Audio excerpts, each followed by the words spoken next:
kita sering mendengar ternyata di abad 19 itu sudah digunakan oleh Ki Ahmad Rifai untuk Jawa yang pada masa itu sudah dikuasai oleh pemerintah kolonial.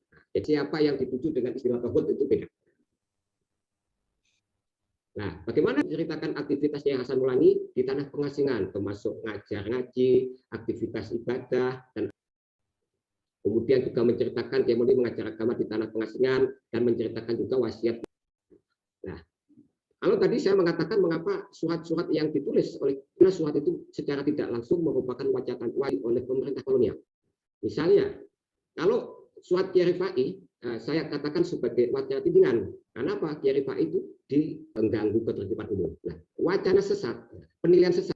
Nah, ketika Kiai Rifai itu dinilai sesat, maka jadi pintu masuk halnya yang dialami Kiai Hasan Maulani. Dia dituduh melakukan persekutuan dengan seks, itu semua kan wacana yang tidak bisa kita lihat dari sisi real sebagai dalih, sebagai binti. Buat dia itu punya pengikut banyak dan membahayakan buat kepentingan penguasif, maka diproduksi wacana sesat, wacana persekutuan untuk menyetirnya. Ketika mereka diasingkan, surat isinya menjelaskan aktivitasnya. Misalnya Kiai Hasan Maulani, apa yang dibaca aktivitasnya itu kan ngajar ngaji, mengajarkan agama. Demikian juga Kiai Rifai menulis kitab.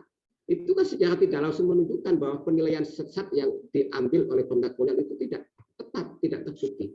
Nah, ini pengiriman surat, penulisan surat dan pengiriman surat dengan demikian saya anggap sebagai suatu bentuk wacana tandingan terhadap wacana yang diproduksi oleh pemerintah kolonial.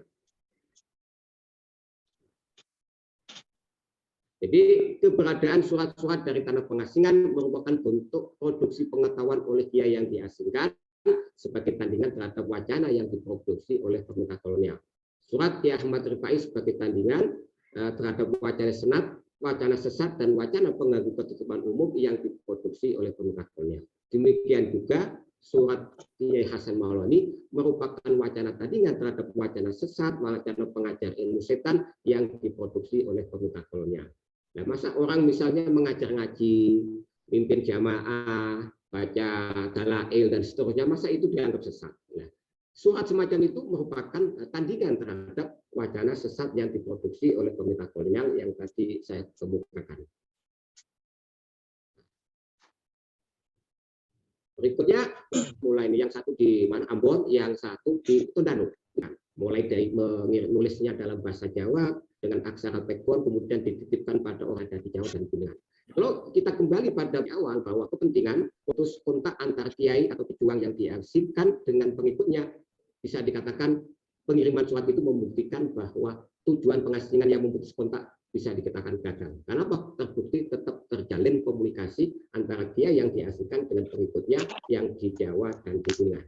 Jadi surat-surat dari tanah pengasingan menunjukkan proses komunikasi antara yang diasingkan dengan pengikutnya yang ada di Jawa itu tetap terjaga. Dengan demikian, surat-surat dari tanah pengasingan menunjukkan kegagalan politik pengasingan karena maksud utamanya memutus kontak, tapi ternyata terbukti komunikasi tetap terjaga yang dibuktikan melalui pengiriman surat-surat oleh dua kiai yang diasingkan. Ya, saya kira itu sebagai pemantik saja ya Mas Ayang, bahwa ternyata studi naskah kuno, surat-surat itu yang sebetulnya kalau kita lihat sekilas itu biasa-biasa saja, ya mengabarkan aktivitas ketika di mana Jaton, yang satu di Ambon. Kalau kita lepaskan dari konteksnya itu biasa-biasa saja. Ya namanya ngajar ngaji, namanya kiai. Ya kan, baca wirid apa biasa, itu kan aktivitas yang bisa jadi kita kalangan pesantren itu ya menjadi rutinitas kita. Tapi ketika kita tempatkan pada konteks tertentu, menjadi nampak bahwa ternyata surat tidak sekedar surat, tapi ada dimensi politiknya yang dalam hal ini merupakan bentuk perlawanan terhadap praktek pengasingan pemerintah kolonial. Ya, saya kira itu Mas Ayang yang bisa saya sampaikan. Saya kembalikan ke Mas Ayang. Terima kasih. Wow, sangat menarik. Terima kasih sekali Mas Arif atas pemaparan yang luar biasa menarik dan menjadi salah satu hal yang dikesampingkan, yang tidak dilirik oleh para akademisi baik di Indonesia maupun di luar negeri, yaitu surat-surat dari tokoh dari pengasingannya, baik itu tokoh agama, ya agamawan atau tokoh politik.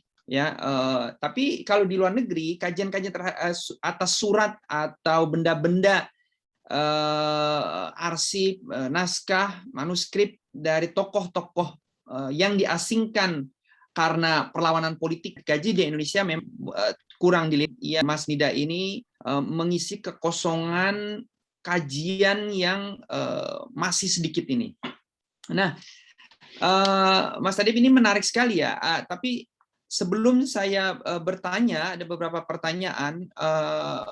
Pertama, kebetulan saya juga pernah melakukan penelitian mengenai Kiai Ali Rifai Kalisalak ini. Ya, waktu itu Mas Adib cukup banyak membantu menyediakan bahan pustaka. Waktu itu saya membahas mengenai kitab beliau. Salah satunya ada fatwa mengenai merokok dan mengkonsumsi narkoba kalau bahasa sekarang, tapi saat itu opium ya. Memang tokoh yang luar biasa, yang menarik ya, dan tentu surat-suratnya juga selalu dan pasti bernada kritik dan perlawanan terhadap pemerintahan kolonial Belanda saat itu. Nah, yang menariknya nih Mas Adib adalah satu, kalau tadi dikatakan bahwa penggunaan bahasa Jawa oleh kedua kiai ini dengan dalam aksara Arab adalah untuk mengalihkan perhatian mereka. Pertanyaan saya, masa sih iya pemerintahan kolonial Belanda yang memiliki ahli bahasa Jawa, dan kita tahu bahwa pada abad ke-18 ini, waktunya Kiai Ali Rifai Kalisalak ini, banyak sekali ahli-ahli bahasa Jawa dari Belanda, terutama dari Universitas Leiden. Dan bahkan apa yang kita miliki sekarang, baik itu naskah-naskah Jawa, baik itu kamus-kamus bahasa Jawa, bahkan jurusan bahasa Jawa, arkeologi, epigrafi, itu adalah dibangun, dirancang oleh para profesor, peneliti, dosen kolonial Belanda, terutama dari Universitas Leiden. Artinya apa? Artinya dengan keahlian orang-orang Belanda dalam bahasa Jawa termasuk Pegon, harusnya pemerintah kolonial Belanda ini sudah mencium isi surat daripada Kiai Ali Rifai maupun Kiai Hasan Maulani Lengkong ini ya. Nah, kenapa itu tidak dilakukan? Itu pertanyaannya ya. Apakah pemerintah kolonial Belanda itu tidak mendatangkan ahli bahasa Jawa saat itu, abad ke-18? Seperti pemerintah kolonial Belanda mendatangkan Snoek Hurgronje pada akhir abad ke-19 untuk melakukan penelitian, kalau penelitian mungkin terlalu ilmiah ya, mencari tahu penyebab pemberontakan Kiai di Banten pada tahun 1888. Nah, apakah ada, Mas Adib, usaha pemerintah kolonial Belanda untuk mendatangkan atau mencari tahu apa sih isi daripada surat-surat kedua tokoh ini? Itu satu. Yang kedua, apakah tidak ada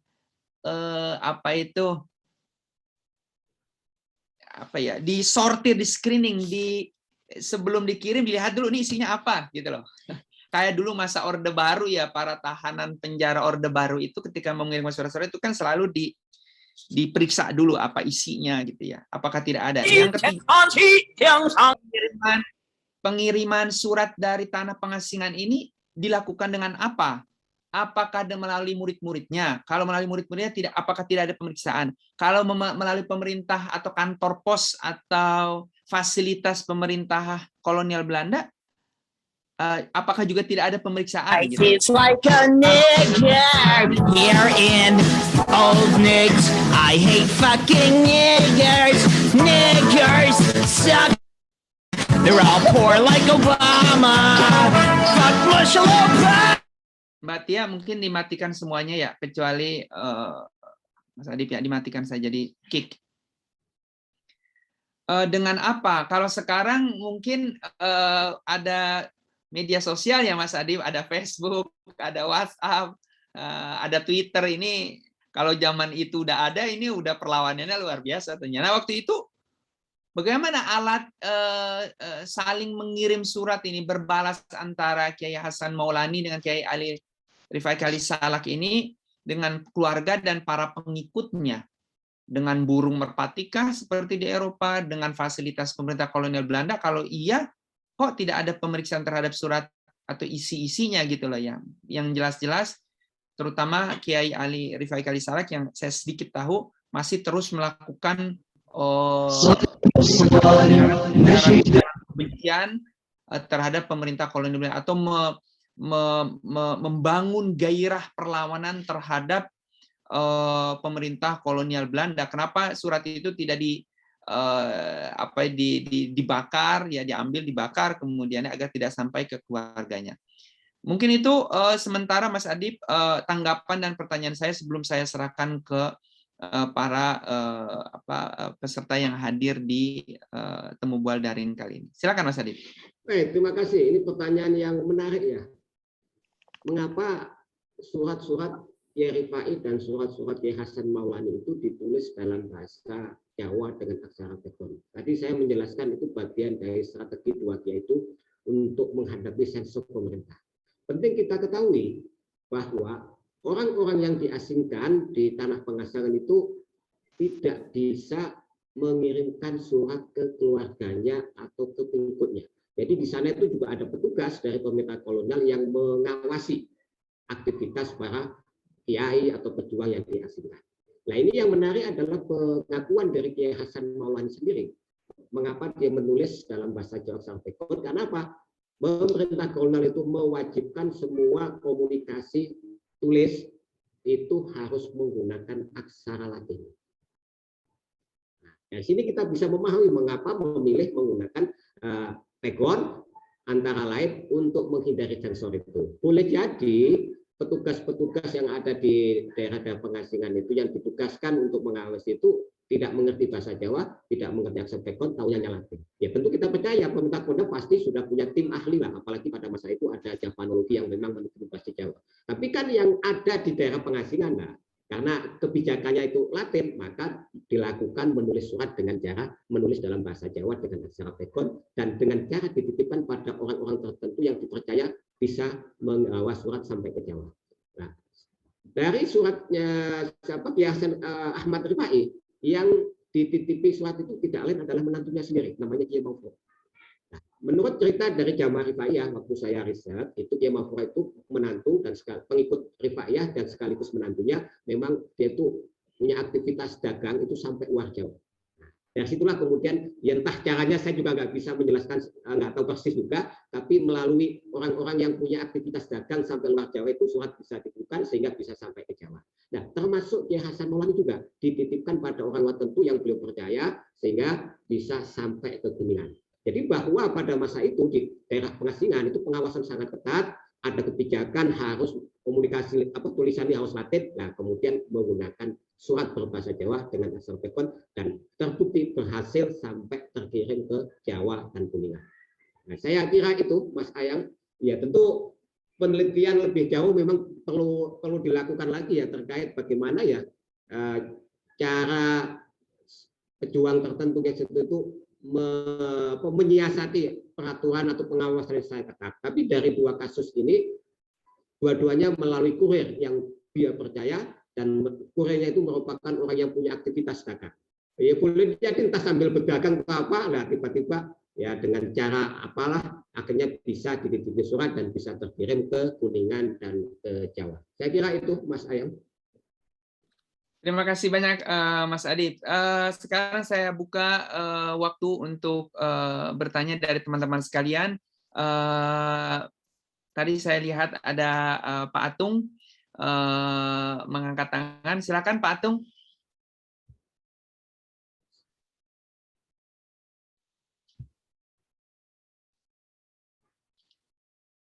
Oh, Pak Atung ini dulu. Mungkin lagi zikir ya. Oh, silakan Pak Wahyu Widodo. Silakan Pak Wahyu. Ya. Terima kasih Pak Wahyu. Silakan Pak Wahyu. Apakah dengar suara saya, Pak? Ya, bagus sekali. Ya.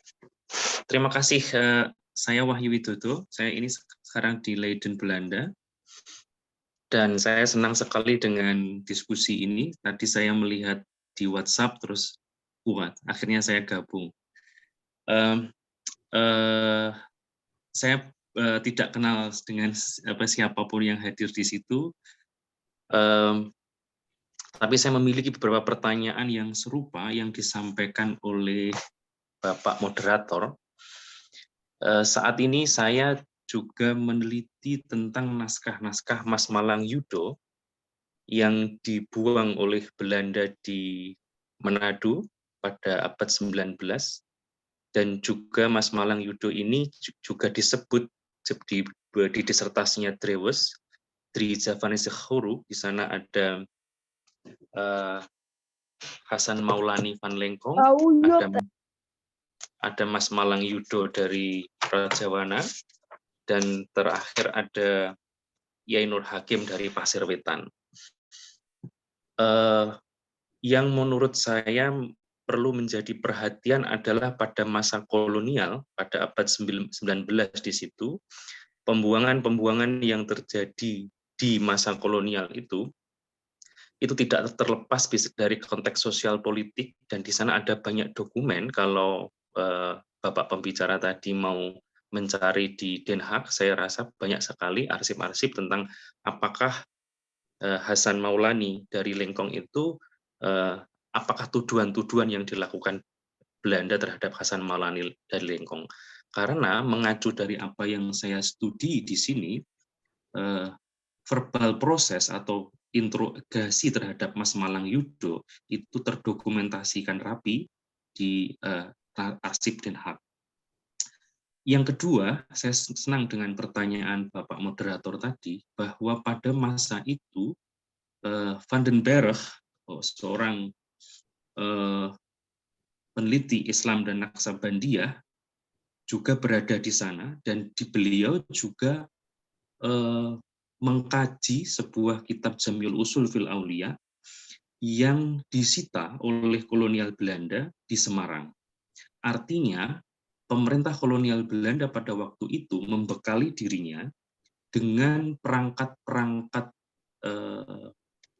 bahasa yang baik, sehingga ketika pegon maupun carakan-carek itu ditulis oleh Hasan Maulani maupun Mas Malang Yudo misalnya, itu tidak serta-merta dalam artian bahwa untuk menghindari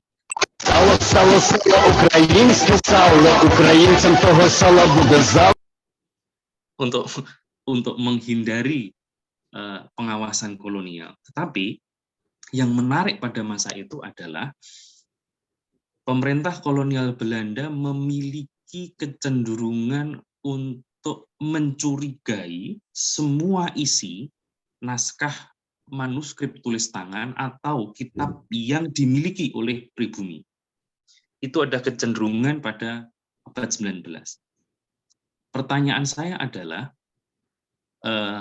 surat-surat itu apakah sudah ditranskrip, ditransliterasi dalam sebuah bentuk edisi naskah atau edisi teks surat?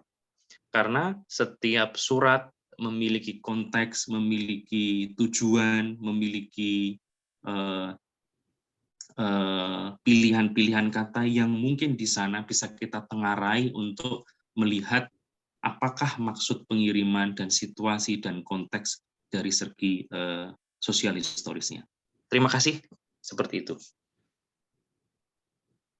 Wow, terima kasih sekali Mas Wahyu Widodo. Alhamdulillah, Masya Allah, kita tetanggaan sebetulnya ini ya. Kalau Mas Wahyu ada di Leiden, Belanda, kebetulan saya di Belgia. Saya peneliti dan pengajar di Belgia. Ya. Oh, bagus sekali ini. Ini bisa panjang lebar ini. Pertama, saya senang sekali Mas Wahyu Widodo. Saya berpikir pasti Mas Wahyu ini sedang S3 kajian naskah di bawah bimbingan Pak Ben Arps atau siapa ini? Iya, betul. Saya di bawah bimbingan Ben Arps. Oh, berarti sama Mas Nur Ahmad ya?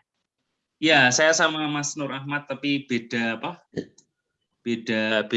Kalau Pak Nur Ahmad dengan Pak siapa? Niko Kapten, saya dengan Pak Ben. Ya. Pak Ben ya, aja betul. Ya. Iya, Pak Ben. Wow. Ini malah terima kasih nih berkat Mas Adib, kajian Mas Adib ini kita ada pembicara selanjutnya Mas Wahyu Widodo nih, Mas. Ya. Pertama Iya. Mohon maaf, tadi saya tinggal ke toilet, jadi saya nggak ngikuti pertanyaan ulang.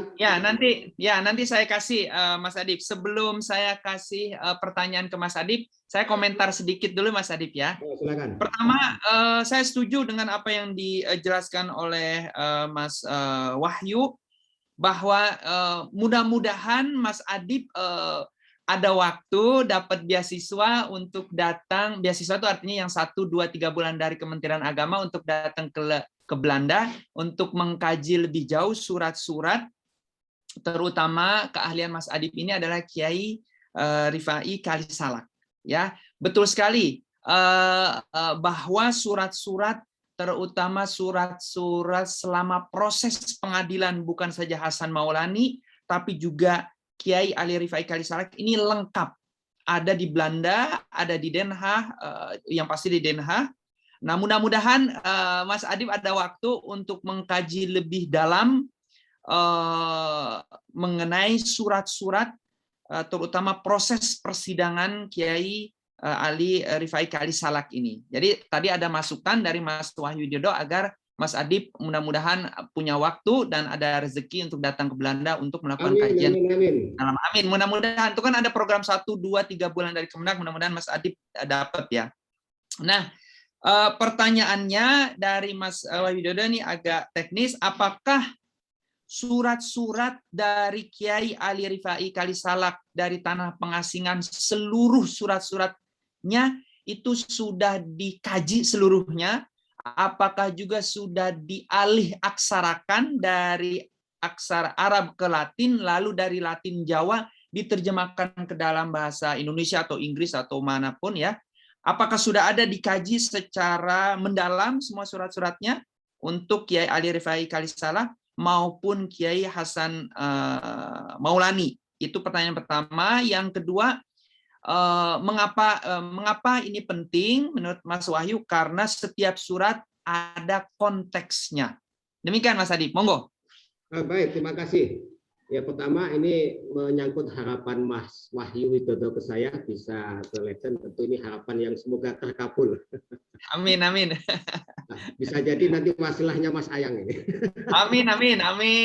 Itu di Den Haag, insya Allah di Den Haag. Orang saya itu percaya pada konsep wasilah soalnya. Insya Allah.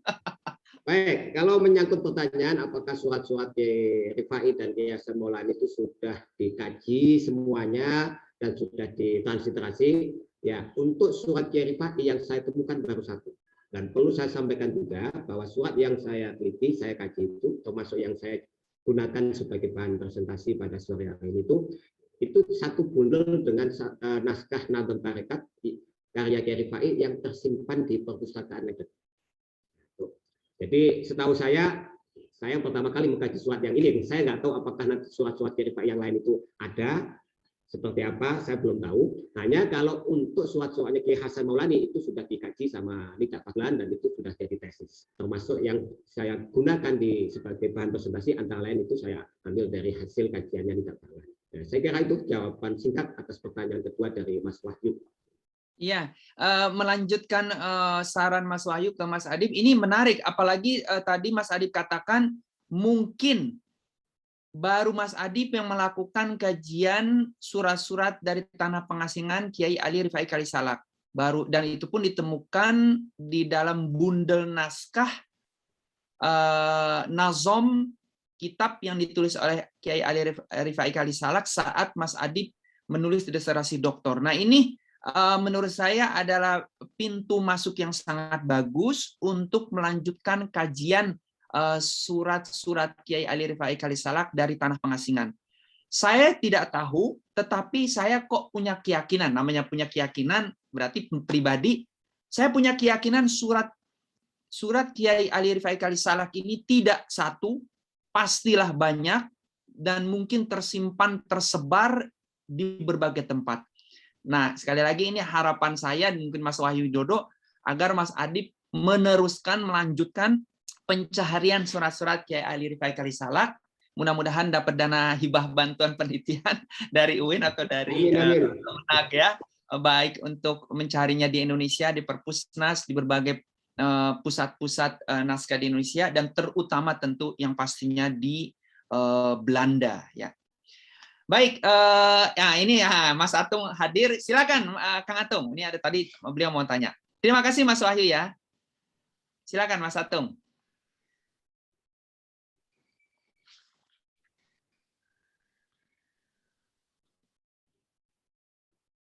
Oh,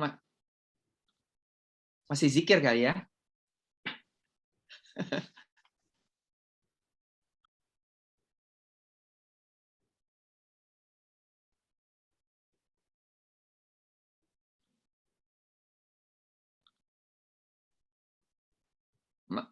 Mas Hanif, Mas Sucipto, Mas Iswanto, oke Mas Isa, jika ada pertanyaan. Di kolom tanya jawab ini hanya ada dari Bu Ida.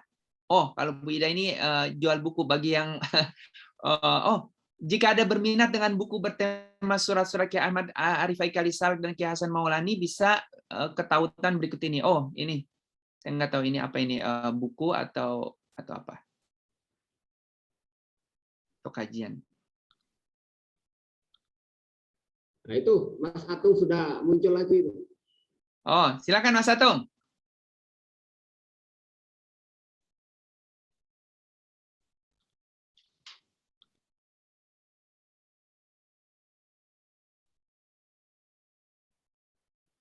Halo Mas Atung. Nah ini ada fotonya, orangnya kemana ini? Itu dia, makanya gaib ini. Ya silakan, barangkali dari yang lain ada tanggapan atau pertanyaan. Jika Bapak Ibu ada yang bertanya atau dari YouTube mungkin ada pertanyaan Mbak Tia.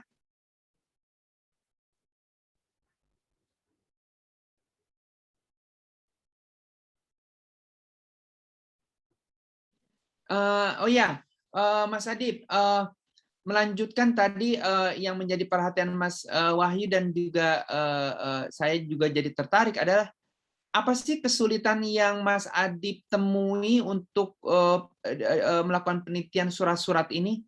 Tadi kan saya punya keyakinan bahwa surat-suratnya Kiai Ali Raffi Haikal Salak ini pastinya banyak, tapi kenapa cuma satu ya? Apakah di katalog-katalog naskah atau selama Mas Adib melakukan penelitian ini memang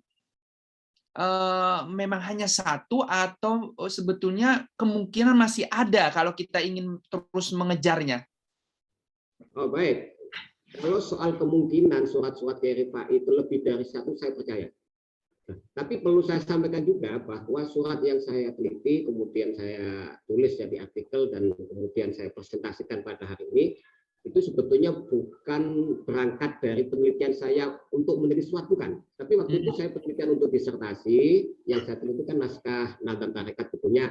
Nah, ternyata dalam satu bundel koleksi Leiden, Nazam Tarekat itu ada suratnya. Wah, ini bisa jadi penelitian lain setelah disertasi selesai. Itu Mas Sayang. Jadi itu sebetulnya ini berkah dari disertasi sebetulnya. Bukan dari awal ingin meneliti, itu sebetulnya bukan. Saya percaya pasti akan ada surat-surat yang lain, dan kemudian kalau kita lihat di isi suratnya Kiai Rifai, dia itu selama di Ambon juga menulis dalam bahasa Melayu. Saya ketemu dengan salah satu sesepuh jamaah Rifaiyah, pernah ditunjukkan, tapi sayang naskahnya nggak full ya, hanya fragmen, itu benar-benar nadom berbahasa Melayu. Selama Kiai Rifai di Jawa sebelum diasingkan kan sebagian besar karyanya bersangger nadom berbahasa Jawa. Nah, ketika di Melayu nadomnya bahasa Melayu. Tapi sayangnya itu tidak lengkap, hanya fragmen saja. Dan apakah kalau melihat penuturan Kiai Rifai di suratnya itu, dia nulisnya lumayan banyak yang berbahasa Melayu. Tapi yang saya temukan hanya fragmen waktu saya ke Pekalongan. Nah, soal keberadaan nadom berbahasa Melayu itu ada di mana? Lah, ini entah yang belum dapat info soal itu. Iya. Nah ini menarik sekali Mas Adib.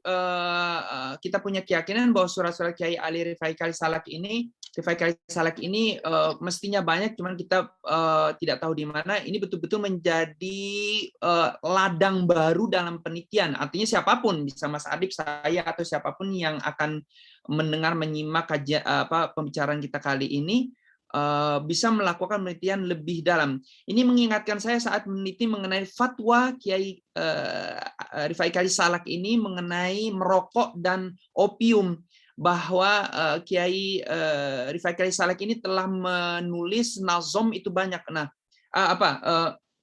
tanbih ya, istilahnya itu dia tanbih atau fatwa. Nah, itu banyak sekali, saya hitung mungkin sekitar makna tanbih sendiri apa di situ, apakah fatwa ataukah hanya peringatan, atau tapi ada sekitar 500 sekian.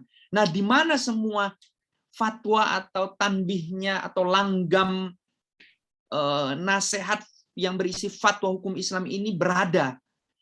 Saya menemukan satu, dan itu pun dalam satu kitab beliau di antara banyak sekali halaman di salah satu kitab beliau itu. Nah, bisa jadi ada fatwa-fatwa beliau yang terdapat di berbagai kitab, atau ada di satu kitab khusus yang memuat fatwa-fatwa beliau. Saya pikir saya punya keyakinan kuat sekali sebagaimana fatwa ini, fatwa merokok dan konsumsi opium, saya menemukan cuma satu, padahal menurut beliau banyak sekali menulis, dan saya lupa di artikel saya ada ratusan, Mas Adib. Saya yakin juga karena itu surat Kiai Rifai Khalil Salak ini mestinya lebih dari satu. Ya. Mudah-mudahan sekali lagi Mas Adi bisa mendapatkan dana hibah bantuan yang bisa digunakan untuk Leiden untuk melakukan penelitian lebih lanjut. Mas Sucipto, Pak Sucipto, ada pertanyaan? Silakan. Assalamualaikum warahmatullahi wabarakatuh. Yai, ini sehat-sehat, ini semoga sehat-sehat semuanya. Mau tanya, bisa jadi ini banyak surat-surat bukan hanya Kiai Ahmad Rifai Khalil Salak saja atau yayasan, tapi bisa jadi banyak sejarah kiai-kiai besar kita yang istilahnya tersimpan ya di perpustakaan di Belanda, karena saat penjajahan itu kan istilahnya bukan hanya kiai-kiai NU saja lah ya, surat-suratnya, tulisan-tulisannya, bahkan kitab-kitab yang mungkin sangat jarang juga dibawa ke sana semua. Nah, kira-kira seperti apa ya, supaya pergerakan atau misalkan perjuangan kita itu bisa lebih maksimal? Bisa jadi ada kisah ataupun sesuatu yang bagus-bagus yang sempat hilang gitu. Gimana ya? Ini pertanyaan ditujukan ke siapa ini? Dua-duanya, iya. karena kita berharap punya cerita yang lebih lengkap gitu kan. Karena sepertinya akan nyambung dengan kejadian-kejadian sekarang. Istilahnya kalau sekarang di dunia hukum kan banyak pemblokiran, itu kan istilahnya kita tidak bisa mengakses internet secara bebas. Nah, ini kan bisa jadi ke arahnya sampai ke pelanggaran HAM dan yang lain-lain. Konvensinya juga sudah jelas ya hukum-hukumnya. Gitu ya. Baik.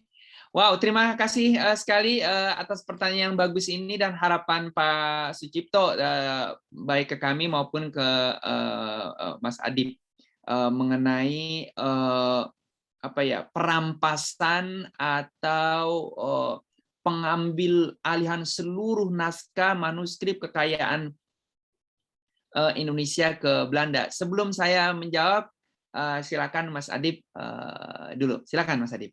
Baik, terima kasih Mas Sucipto yang sudah menyampaikan tanggapannya soal penelitian surat-surat. Saya kira bukan hanya surat-surat ya. Dan memang salah satu manfaat dari hasil kajian filologis atau studi pada naskah kuno itu kita bisa mendapatkan informasi yang selama ini terpendam. Karena apa? Karena naskah itu menyimpan informasi mengenai segi-segi kehidupan yang terjadi di masa lampau. Jadi bukan hanya suratnya Kiai NU atau kitabnya Kiai NU saja, Mas. Sepakat saya, apalagi Kiai-Kiai yang tadi saya sampaikan itu kan sebelum NU lahir itu. Itu Kiai dan Kiai Hasan Maulana ini kan hidup di pertengahan abad 19 dan tentu saja NU belum lahir itu. Dan di Leiden termasuk banyak menyimpan naskah-naskah Nusantara. Saya kira ini menunggu penelitian dari para sarjana Indonesia, termasuk kalangan sarjana santri. Kalau bukan kita, siapa lagi? Nah, tentu apa yang sudah saya lakukan mulai dari tesis, disertasi sampai pasca S3 ini saya masih terus melakukan penelitian naskah, tapi tentu jumlah naskah yang sangat melimpah itu tidak mungkin bisa diteliti, bisa diselesaikan oleh beberapa orang saja. Perlu melibatkan banyak orang yang tergerak untuk meneliti. Dan yang penting yang harus kita tanamkan bahwa dengan mengkaji naskah lah kita nanti mampu menggali informasi yang terjadi di masa lampau dan kemudian merekonstruksinya sehingga kita bisa boleh jadi kita bisa menulis ulang sejarah kita sendiri. Karena boleh jadi kalau sejarah ditulis orang lain ya biasnya itu yang mungkin boleh jadi kita tidak setuju. Tapi akan berbeda kalau kita sendiri yang melakukannya. Dan itu salah satu sumber primer yang bisa kita gunakan adalah hasanah manuskrip atau naskah kuno yang tersebar di berbagai tempat, baik di dalam maupun di luar negeri, baik yang di lembaga maupun yang masih di tangan perorangan. Saya kira itu tanggapan saya atas pertanyaan Pak Sukipto. Oke, matur suwun Yai. Terima kasih Mas Adib atas tanggapan terhadap pertanyaan Pak Sucipto. Saya mengamini semua jawaban dari Mas Adib. Mungkin tambahan bagi dari saya bahwa betul sekali bahwa kajian naskah bukan hanya surat, tentunya banyak aspek dalam penasehan hukum, sosiologi, politik, ekonomi, ya surat ya. Namun pada kesempatan kali ini sore ini menjelang malam kita dengan Mas Adib membahas mengenai surat-surat dari tanah pengasingan yang terkait dengan dua kiai. Terkait mengenai identitas, kemudian kepribadian dan sejarah bangsa kita, betul sekali salah satunya adalah kita mengkajinya dari sumber utama sejarah yaitu naskah. Tadi Mas Adib sudah bilang ada ratusan ribu naskah Nusantara, baik yang itu terkait dengan Islam, masyarakat Muslim Nusantara, maupun naskah umum lainnya, hikayat dan lain sebagainya, perobatan, pengobatan, dan lain sebagainya. Nah, dari ratusan ribu naskah ini, yang sudah dibahas mungkin baru 0, sekian persen. Jadi, masih butuh banyak sekali sarjana-sarjana baik S1, S2, S3 yang ingin mau bersusah payah mengkaji naskah-naskah tua ini, baik yang ada di Indonesia maupun yang tersimpan di luar Indonesia. Saya mengamini semuanya dan saya yakin Mas Adib dan saya dan semua filolog sekarang ini merasa senang bahwa ilmu filologi sudah terus menjadi perhatian walaupun perkembangannya tidak secepat ilmu-ilmu yang lainnya, terutama seperti hukum, ekonomi, politik, psikologi ya, masih cukup lama karena terkait dengan naskah tua, dan itu harus diakui, pasti Mas Adib juga akan mengakui bahwa kajian terhadap naskah ini memang harus diakui menjemukan kalau betul-betul kita tidak cinta, tidak suka, dan tidak ada, kalau bahasa Indonesia itu gairah, atau bahasa Inggrisnya itu ada passion-nya. Itu kalau nggak ada passion itu susah sekali. Tapi sekali seorang filolog mengkaji naskah dan berhasil, maka itu sumbangsihnya terhadap pendidikan, terhadap pembentukan identitas kepribadian bangsa, terhadap sumbangsi dia menyediakan salah satu sumber untuk penulisan sejarah Indonesia, itu tidak ternilaikan. Jadi apa yang dilakukan Mas Adib misalnya itu wow, luar biasa, atau filolog lainnya. Sebagai penutup dari jawaban saya untuk Pak Sucipto, yang salah satu akibat dari penjajahan ini, Pak Sucipto dan teman-teman sekalian, adalah memang perampasan. Dulu tidak ada istilah perampasan, tentu perampokan, tidak ada istilahnya perampokan.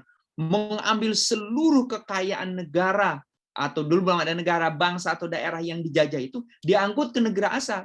Kalau Belanda itu mengambil semua kekayaan Indonesia, kalau Belgia ini mengambil kekayaan Kongo.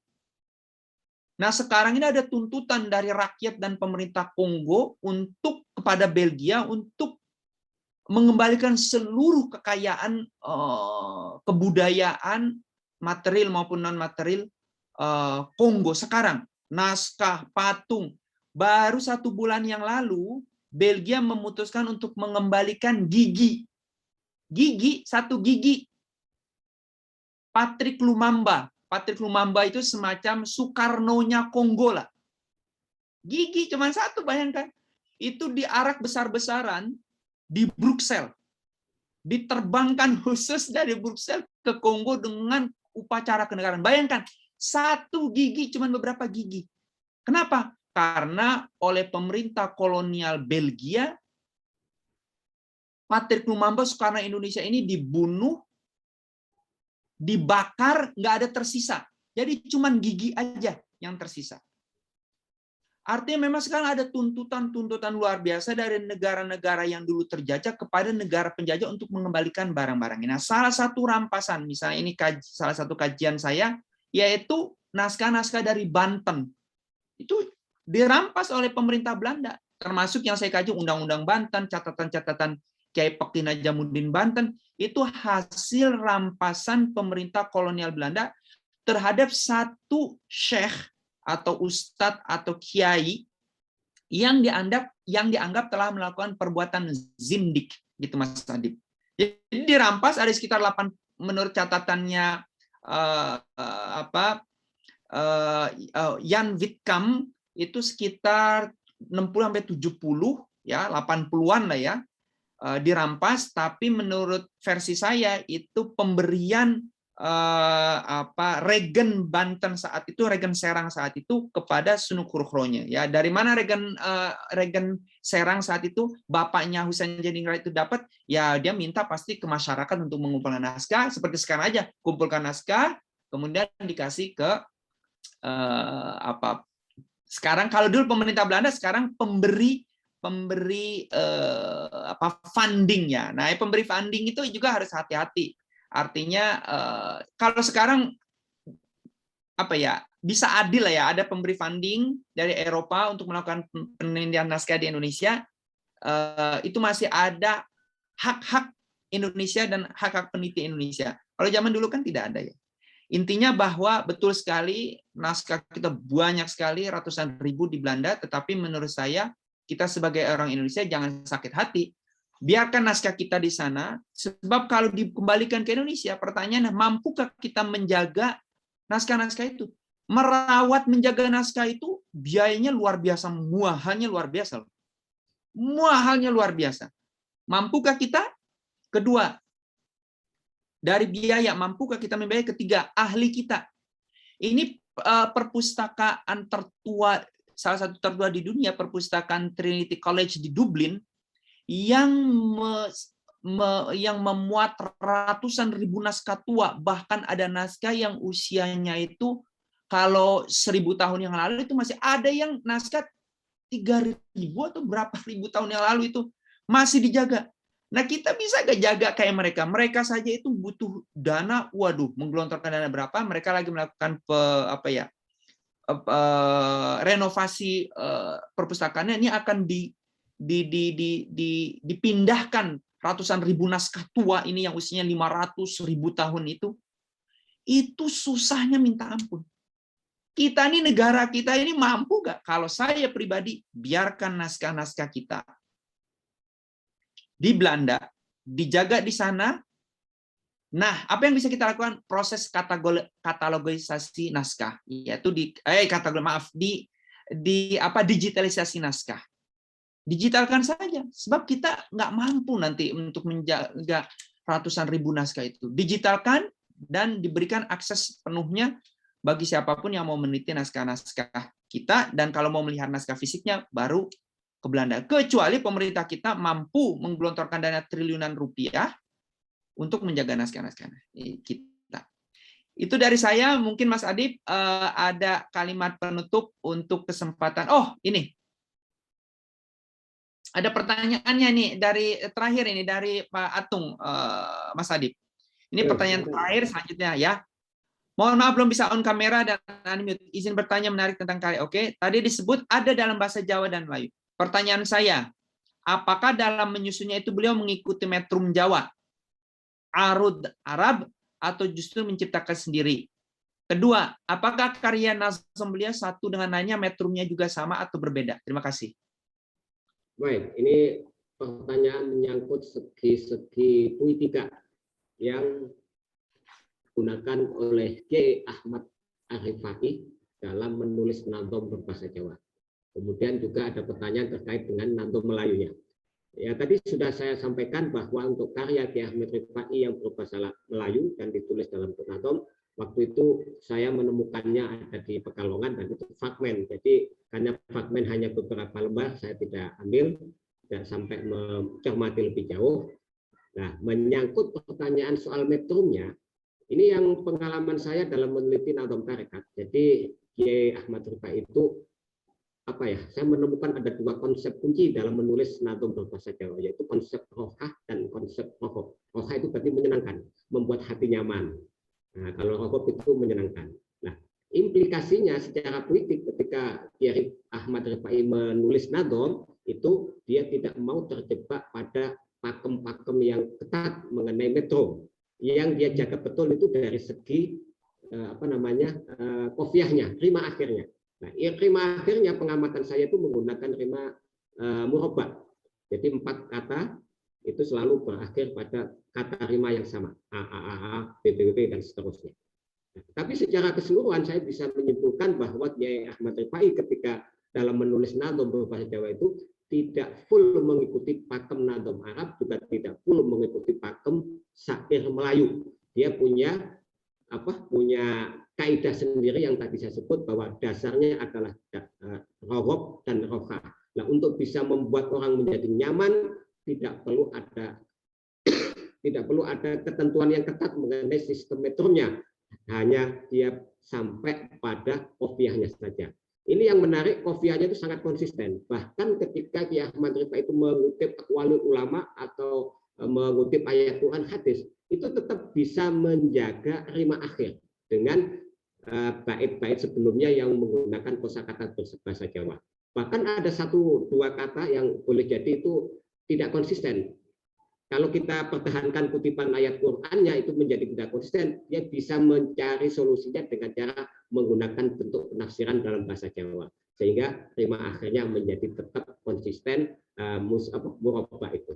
Jadi saya kira ini salah satu kelebihan Kiai Ahmad Rifai ketika dia mengadaptasikan politika dari Arab, dia ternyata tetap mempertimbangkan segi-segi lokal yang Jawa, tidak terpaku pada kaidah dan konvensi dan puisi Arab, tapi justru dia mengadaptasi sehingga menjadi khas Nadhom karya Ahmad Rifai yang tidak bisa kita samakan dengan Nadhom berbahasa Arab dan juga tidak bisa kita samakan dengan syair Melayu. Saya kira itu jawaban saya atas pertanyaannya Mas Atung. Terima kasih sekali Mas Adib atas jawabannya terhadap pertanyaan Mas Atung. Karena sudah cukup lama dan kita akan memasuki waktu maghrib, sebelum ditutup, mungkin Mas Adib ada kalimat penutup. Silakan Mas Adib. Baik, ini sebagai kalimat penutup ya, saya hanya menyampaikan buat teman-teman santri, ini kan forumnya anak santri ya. Silakan menekuni dunia penaskahan, dan saya percaya santri punya modal besar untuk kepentingan studi naskah. Apa modal bahasa? Naskah-naskah Nusantara itu sebagian ditulis dalam bahasa Arab, sebagian ditulis dalam bahasa daerah seperti Jawa dan Melayu. Dan selama ini yang sering menjadi dalam tanda petik hambatan itu bahasa Arab. Dan buat santri, teks-teks Arab gundul itu kan sudah makanan sehari-hari, jadi tidak ada hambatan. Dan saya yakin, saya optimistis bahwa kalangan santri punya modal besar untuk masuk di studi pernaskahan Islam Nusantara. Saya kira itu Mas Ayam sebagai penutup dari saya. Terima kasih sekali Mas Adib, dan saya hanya mengamini sekali lagi bahwa saya setuju santri memiliki alat yang sudah cukup untuk masuk mendaftar S1, S2, S3, mengkhususkan diri dalam pengkajian naskah, dan insya Allah memang banyak sekali dibutuhkan santri-santri yang mau terjun menjadi filolog melalui jalur akademisi, dan seperti Mas Adib pasti akan menghasilkan satu kajian yang luar biasa. Mengapa? Seperti tadi Mas Adib katakan bahwa santri sudah memiliki alat yang cukup kuat, yaitu bahasa, baik Arab maupun bahasa-bahasa daerah. Bapak Ibu sekalian, kita bersama-sama mengucapkan terima kasih Mas Adib atas waktu dan ilmunya yang telah dibagikan kepada kita semua. Sekali lagi Bapak Ibu, kami mengucapkan terima kasih baik yang hadir di Zoom maupun di YouTube, maupun bagi Bapak Ibu yang akan menyaksikan rekaman ini di YouTube. Kami mengucapkan terima kasih atas kerelaan kesediaan Bapak Ibu untuk hadir secara bersama di dalam forum bulanan kajian filologi pesantren seluruh Indonesia. Mudah-mudahan kita dapat bertemu pada kesempatan kajian yang akan datang. Bapak Ibu, mari kita tutup pertemuan kali ini dengan bacaan hamdalah. Alhamdulillah.